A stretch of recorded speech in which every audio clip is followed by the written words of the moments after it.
많은 날이 지나고 제3년에 여호와의 말씀이 엘리야에게 임하여 이르시되 너는 가서 아합에게 보이라. 내가 비를 지면에 내리리라. 엘리야가 아합에게 보이려고 가니 그때 사마리아에 기근이 심하였더라. 아합이 왕궁 맡은 자 오바댜를 불렀으니 이 오바댜는 여호와를 지극히 경외하는 자라. 이세벨이 여호와의 선지자들을 멸할 때 오바댜가 선지자 100명을 가지고 50명씩 굴에 숨기고 떡과 물을 먹였더라. 할렐루야.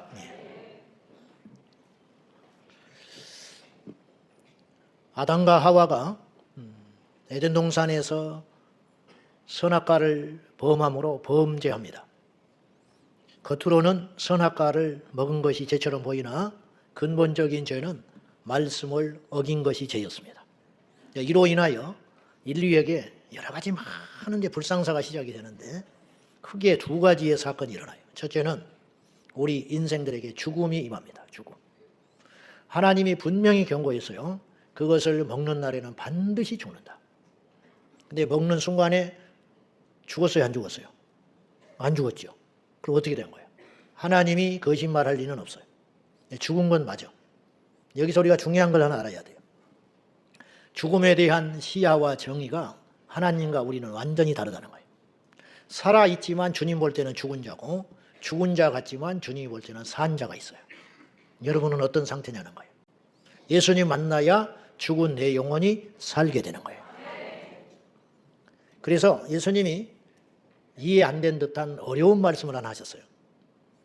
나를 믿는 자는 죽어도 살겠고 나중에 부활한다는 말이에요. 이 말은 이해가 돼요. 그 다음에 따라오는 말씀이 무릇 살아서 나를 믿는 자는 영원히 죽지 아니하리라. 그러면 살아서 예수 믿는 사람은 안 죽어야 되거든요. 근데 죽어야 안 죽어요? 죽잖아요. 제가 장례를 수없이 치렀어요. 어느 날 장례식장에 가서 이 말씀을 한두 번 가지고 설교한 건 아니죠. 부활을 설교해야 되니까. 근데 이 본문을 읽고 내 스스로 순간 이 말씀이 해석이 안 되는 거예요. 이걸 설교를 해야 되는데. 물론 내가 그거는 안 하면 되죠. 부활만 막 외치면 되지. 근데 그냥 넘어갈 수 없었어요. 주님, 찬송을 부르는데 내 속에서 막 다급해진 거예요. 이분 예수님 잘 믿는 성도였는데 내가 아는데 나하고 오랫동안 곁에서 봤는데 이분은 분명히 천국 간 사람이 맞는 것 같아, 내 기준에. 근데 이분이 죽었잖아. 예수 믿으면 안 죽는다고 그랬는데 왜 죽었지요? 내가 하나님 앞에 다급하게 화살 기도를 했어요. 혼자만. 그 순간에 주님께서 내 안에 감동을 주셨어요. 응답이. 네 눈에는 죽은 자로 보이느냐 그러시는 거야. 뭘 하나 얻어받은 것 같아서. 그렇구나. 내 눈에는 분명히 죽어서 장례를 치르고 있지만 주님 눈에는 이 사람은 죽은 자가 아니라는 거예요. 죽음에 대한 시야가 이렇게 다르구나. 누가 죽은 자냐? 죄 가운데 있어서 주님과 단절된 상태는 죽은 자구나. 그래서 에베소서 2장 1절에 너희는 죄와 허물로 죽었던 너희를 그가 살리셨도다. 죽었던, 인간은 죽은 존재구나. 근데 죽은 존재가 예수님 만나면 살아나게 되는구나. 이제 그것을 더 정확히 알게 됐어요. 사람은 늙어서 죽는 거 아니에요. 죄 때문에 죽습니다. 두 번째, 아담과 하와가 범죄한 순간 인류에게 무엇이 임했느냐? 저주가 임했어요. 그래서 창세기 3장에 범죄한 인생들, 특별히 아담에게 이렇게 말했어요. 이제부터 땅이 가시와 엉겅퀴를 내게 될 것이다. 그래서 그 가시와 엉겅퀴를 제거하고 싸우면서 너는 평생 양식을 얻기 위하여 네 이마에서 땀의 수고가 흐르게 될 것이다. 제가 어릴 때부터 예수님 믿기 전에 제가 어떠한 의문점을 갖고 살았냐면 제가 시골에 살았으니까 산으로 둘러 다니면요. 산에 먹을 게 없어. 무슨 말이냐. 수천 년 동안 인류가 산에다가 씨앗을 뿌리고 밭에다가 농사를 짓는데 수고해야 돼. 즉 산에서 저절로 자라는 배가 있어요. 사람이 심어놓지 않는 배 못 먹어. 그걸 돌배라고 그래. 돌배. 사과나무가 자랄 때가 있어. 못 먹어. 그것을 돌사과라고 그래. 못 먹기 때문에 돌자를 붙이는 거예요. 머리가 아닌 사람을 돌대가리라고 그러는 거예요. 졸아서 내가 이 소리 하는 거예요. 그러니까 인간은요, 태어나서 죽을 때까지 계속 뭔가를 심고 거두고 심고 거두고 해야 돼요.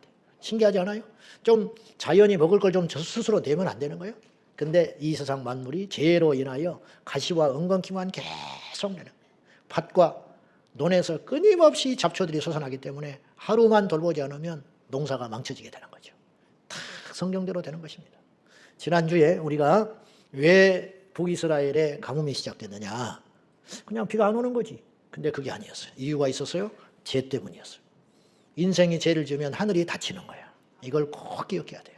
자, 이렇게 지금 북이스라엘이 말이 그렇지 3년이 넘도록 비가 오지 않고 하늘이 닫혀 있는데 온 세상이 흉흉해지고 그것뿐만 아니라 아합이 칼날을 갈고 모든 하나님의 백성들과 선지자들을 핍박하고 있을 때 선지자들을 보이는 대로 모조리 잡아다가 죽였어요. 이런 영적으로도 사회적으로도 경제적으로도 정치적으로도 혼란스러운 일대에 별처럼 빛나는 인물이 있었으니 바로 오바댜라고 하는 인물이었어요. 이분이 어떤 분인지 오늘 한번 찾아보겠습니다. 자, 3절 그리고 4절까지 읽어보겠습니다. 무슨 일을 했는지 시작. 오바댜를 불렀으니 이 오바댜는 여호와를 지극히 경외하는 자라. 이세벨이 여호와의 선지자들을 멸할 때에 오바댜가 선지자 100명을 가지고 50명씩 굴에 숨기고 떡과 물을 먹였더라. 오바댜에 대한 지식은 많지는 않아요. 근데 그 이름이 어떤 뜻을 갖고 있냐? 여호와를 경외하는 자라는 뜻을 갖고 있어요. 오바댜서라고 소선지서가 있는데 그 인물과는 달라요. 이름만 같을 뿐이에요. 그 사람이 아니에요. 이 오바댜는 어떤 사람이냐? 아합이 왕으로 있을 때 궁궐을 맡은 자라. 그렇게 표현을 했어요. 자, 왕궁을 맡은 자. 그러니까 궁궐 살림을 다 맡아서 할 만큼 능력 있고 출중하고 아합 왕의 총애를 받는 인물이에요. 대단한 인물이에요. 총무 대신. 아무에게나 이런 걸 맡기지 않죠. 대단한 인물이에요. 이런 영특하고 이 대단한 인물인데 이 사람은 여호와를 경외하는 자였다고 성경에 표현하고 있어요.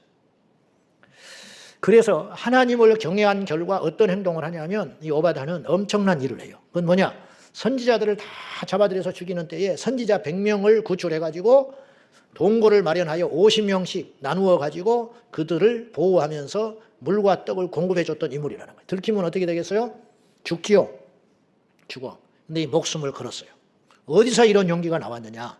오바댜가 막 거칠고 영웅호걸이 아니에요. 엘리야를 만나서 대화하는 걸 보면 굉장히 겸손하고 자상한 사람이에요. 그런데 이런 용기가 어디서 비롯되었을까? 그것은 하나님을 무서워했기 때문에 이런 용기가 나온 거예요. 여러분, 하나님을 무시하는 자는 대단히 용기 있고 힘 있는 것 같으나 사람한테 꼼짝 못해요.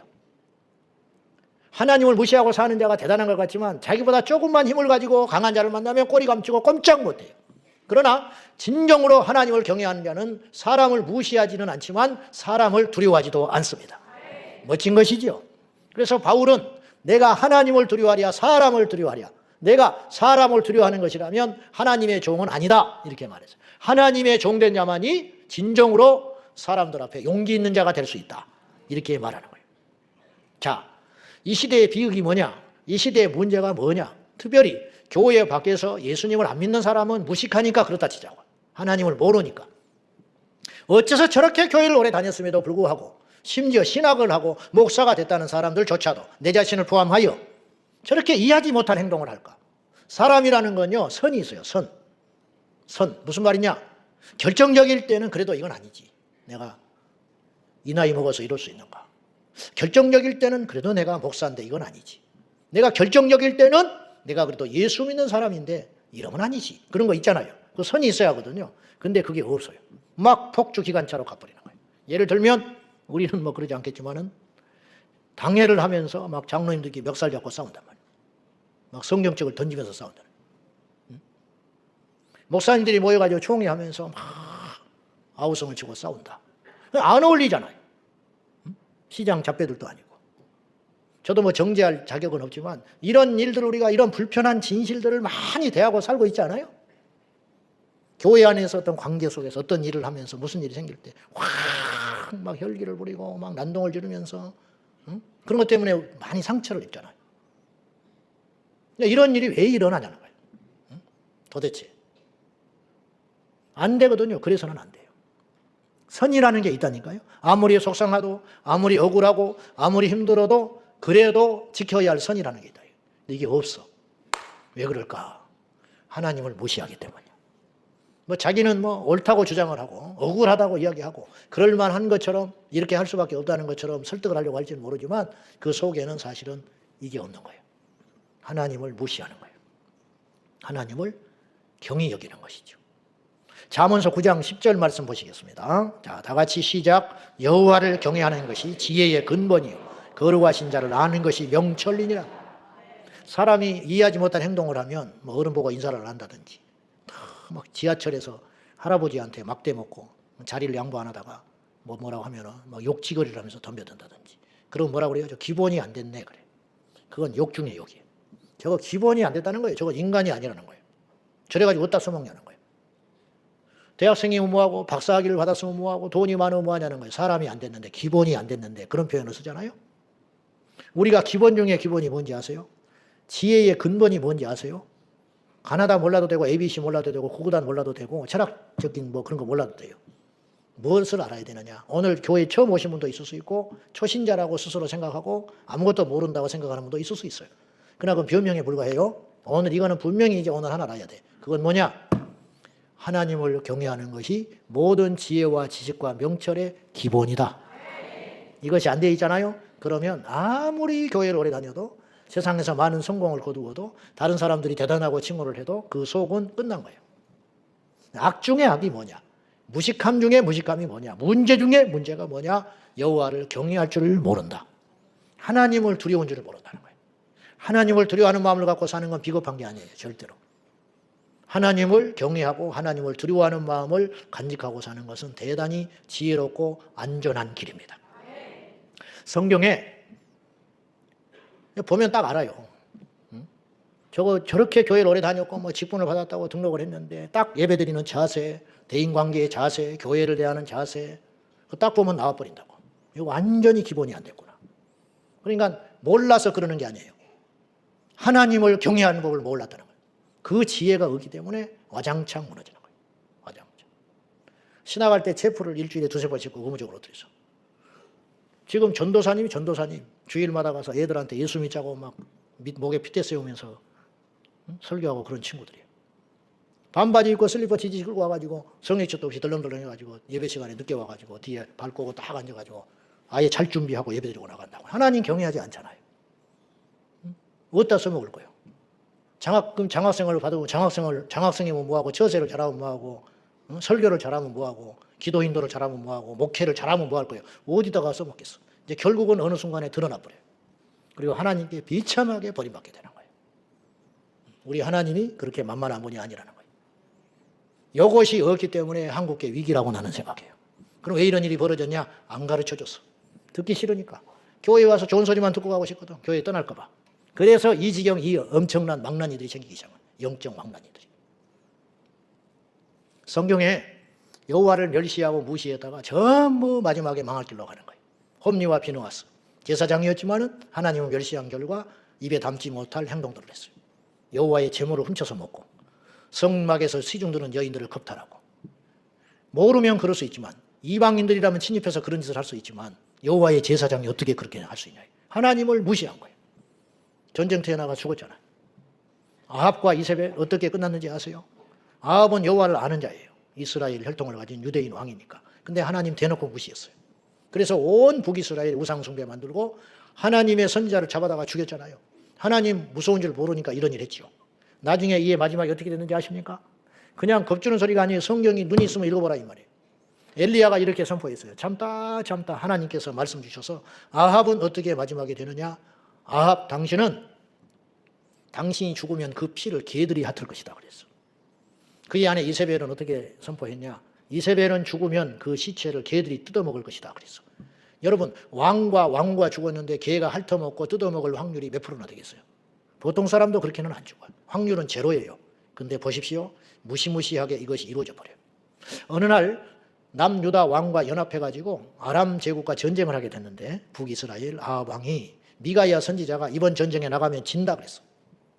근데 그 말을 무시하고 하나님의 말씀을 무시하고 나갔다가, 근데 나갈 때 찝찝하거든요. 그래서 자기가 왕인 것을 숨겨요. 왕의 갑옷을 입지 않고 일반 사병의 갑옷을 입고 나간다고. 자기가 타겟이 될까 봐.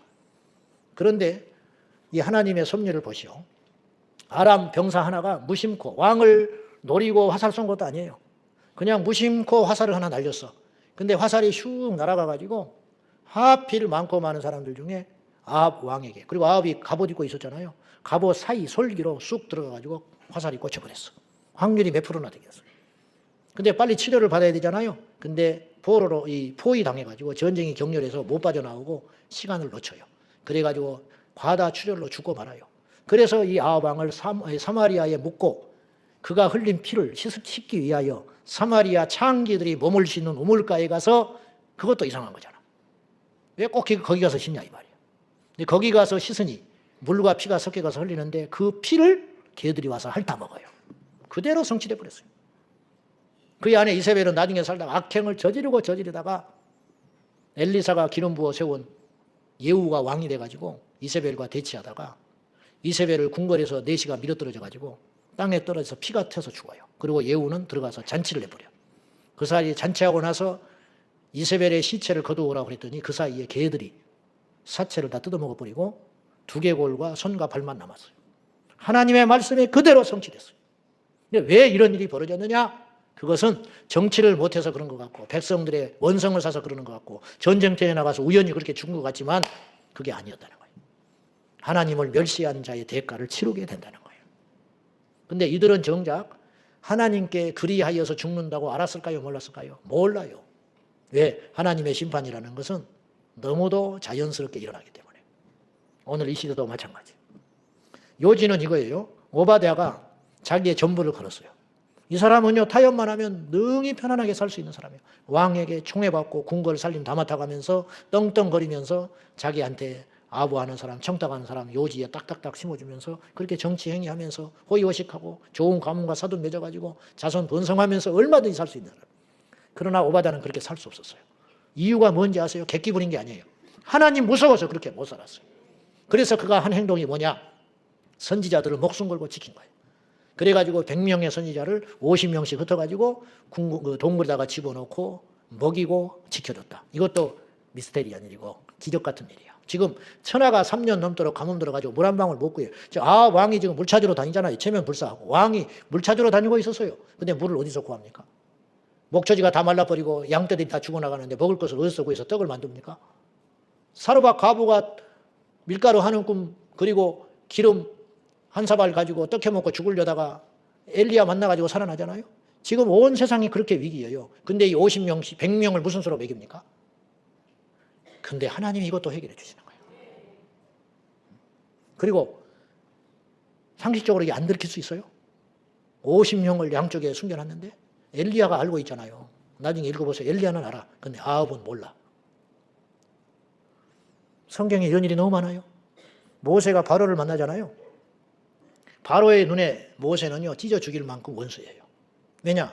그가 믿는 여호와의 신의 이름으로 온 애굽이 고통을 받고 있어요 지금. 그러면 내가 바로라면 죽여버려요. 나타나면. 죽여도 모세는 사실 힘이 없습니다. 하나님 외에는 힘이 없어. 왜냐? 그에게 군대가 있기를 합니까? 그가 뭐 이스라엘의 정식 지도자이기를 합니까? 이스라엘 백성들도 모세와 아론을 별로 안 좋아했어요. 자기도 더 힘들어지니까. 죽여버리면 간단하잖아요. 근데 안 죽여요. 사도행전에 보면 사도 바울이 복음을 전하는데 극단적 유대인들이 이 복음 전하는 걸 싫어해가지고 사도 바울을 죽이려고 하는 자들이 있었어요. 몇 명? 40명. 여러분, 바울을 죽이면 감옥 가고 이법이기 때문에 못 죽인 게 아니에요. 왜냐? 스데반 죽였잖아요. 돌로 쳐서. 그 중에 한 사람도 처벌 안 받았어요. 왜냐? 유대의 종교 문제는 로마가 관여하지 않았어요. 그러니까 바울을 죽이려고 하면 영웅되는 거예요. 죽여도. 그들 사이에서는. 근데 40명이 어느 정도로 이를 갈고 바울을 잡으러 다녔냐면 바울을 죽이기 전에는 먹지도 마시지 않겠다고 서원 결심해버린 사람들이 있었어요. 눈에 불을 켜고 돌아다니는 거예요. 잡으러. 근데 그럼 바울이 숨어 다니면서 복음 전했느냐? 그것도 아니야. 모든 대중들 앞에서 몸을 드러내가지고 회중들에게 회당 가서 당당하게 복음 전하고 다녔거든요. 그 이후로 30년이 넘도록 복음 전하다가 네로의 손에 잡혀서 죽었어요. 이건 뭘 말하는지 아세요? 하나님이 지키시고 막으시면 덤빌 자가 없는 거예요. 이게 뭐냐? 하나님을 경외하는 자가 얻는 복이라는 거예요. 이런 일을 성경에 숱하게 많이 나오는데 이걸 불가능하다, 의심이 된다고만 하지 말고 이런 기적의 주인공이 되라 이 말이에요. 열왕기상 18장을 보면 등장인물들이 엘리야는 영적인 전사입니다. 드러난 전사. 오바댜는 숨겨있는 전략가였어요. 그리고 미래를 위해서 숨겨진 하나님의 비밀병기 100명이 선지자가 있었어요. 그리고 마귀의 종로를 타는 예후와 이세벨이 있었어요. 아합과 이세벨이 있었어요. 그리고 그 중간에서 이러지도 못하고 저러지도 못하고 비유 맞추고 살아가는 99% 무지한 이스라엘의 백성들이 있었어요. 여러분은 어느 편에 설 거예요? 우리는 적어도 이 세 가지 중에 한 사람은 돼야 돼요. 엘리야가 되든지 오바댜가 되든지 숨겨진 선지자가 되든지 이 세 부류 중에 하나는 돼야 돼요. 우리가 하나님 앞에 믿음으로 의의 병기가 되어야지 마귀의 손에 붙들려서 죄의 병기가 돼서는 안 된다는 거예요. 그래서 우리에게 성경은 요구하는 거예요. 너희가 의의 병기가 되어라. 우리 모두 깨어 일어나서 하나님, 근데 이 모든 용기, 이런 힘, 이런 행동들이 어디서 비롯된 것이냐? 여호와 하나님을 경외했기 때문에 자연 발생적으로 일어난 일이라는 거예요. 오바댜한테 출세한다고 그거 하라고 그러면 하겠으며 오바댜에게 누가 나타나서 하라고 강요를 해서 하겠습니까? 하나님을 경외하니까 행동이 그렇게 나오기 시작한다는 거예요. 모든 지혜의 근본은 하나님을 경외하는 것이다. 우리 모두 그리고 우리 후대에 하나님을 경외하는 세대가 되어서 이 세상에 어그러진 판들을 새롭게 재건하고 만들어내는 의의 병기로 저와 여러분이 부족하지만 쓰임받기를 축원합니다. 기도하겠습니다. 하나님 아버지, 세상이 캄캄합니다. 들려오는 소식마다 비상식적이고 비도덕적이고 또한 불안한 소식들만 들려옵니다. 결국 이 나라를 지킬 분은 우리 하나님밖에 안 계십니다. 주님의 손에 붙들려 오바댜가 되게 하시고 엘리야가 되게 하시고 엘리사가 되게 하시고 숨겨진 선지자가 되게 하여 주옵소서. 예수님의 이름으로 기도하옵나이다. 아멘.